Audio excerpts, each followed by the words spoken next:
আবারও বাংলাদেশকে অন্যায়ভাবে হারিয়ে ফাইনালে ভারত। আবারও ভারতের কাছে স্বপ্নভঙ্গ হলো টাইগার্সদের।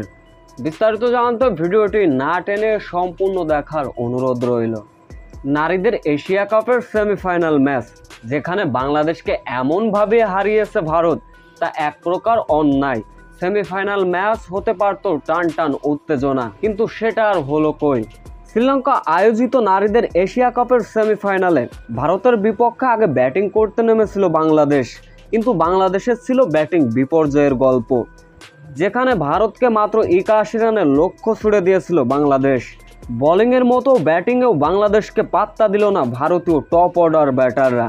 মাত্র 81 রানের লক্ষ্য, 54 বল হাতে রেখেই 10 উইকেটের জয় পায় ভারত, যার ফলে আবারও ভারতের কাছে স্বপ্নভঙ্গ হলো বাংলাদেশের। সেই সঙ্গে বাংলাদেশকে কাঁদিয়ে ফাইনালে উঠে গেল ভারত।